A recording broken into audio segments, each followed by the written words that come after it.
Nanti pasca Lebaran ya kita lihat dari dalam negeri kita sendiri tentunya investor kemungkinan akan memperhatikan saham yang penghasilannya tergantung season Lebaran ini, terutama di consumer goods dan retail.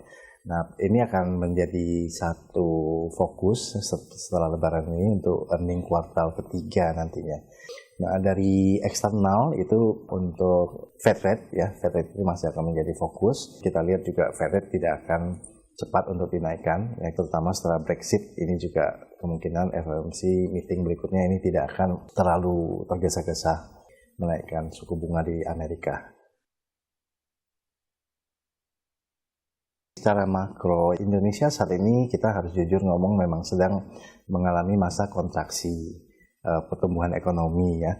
Dan di masa kontraksi pun sebenarnya tidak berarti bahwa investasi di pasar modal ini harus dihindari ya. Karena masing-masing fase dari siklus ini ada sektor-sektor tertentu yang biasanya bisa outperform dibandingkan dengan sektor lainnya ya. Seperti misalnya consumer goods yang staples bukan yang discretionary, yang dibutuhkan produk-produknya oleh konsumen, baik keadaan ekonomi baik maupun buruk ya. Kemudian juga produk-produk dasar seperti infrastruktur dasar ya, contohnya seperti telekomunikasi. Kalau kita lihat sektor lain yang performanya bisa negatif ya, kalau kita perkirakan ke depan, itu pertama perbankan ya. Properti ini masih ada katalis hopeful-nya itu adalah tadi tax amnesty ya. Nah, kalau tax amnesty terjadi, mungkin properti ini akan terbantu. Kemudian untuk pertambangan ini memiliki siklusnya tersendiri ya. Perkiraan kami itu bisa agak surprising ya, pertambangan menjadi favorit di semester kedua tahun ini.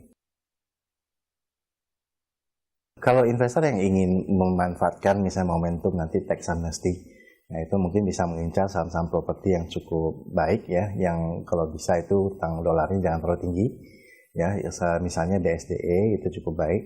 Kemudian Pakuwon itu juga utang dolarnya cukup rendah, dan secara umum ya lebih baik saya rasa juga cukup mendiversifikasikan portofolionya sebisa mungkin memasukkan obligasi sun ya, di dalamnya juga yang retail ya, terutama super retail seperti itu mungkin bisa menjadi salah satu metode diversifikasi ya, karena pasar kalau kita perhatikan belakangan ini banyak sekali faktor-faktor yang tidak terduga.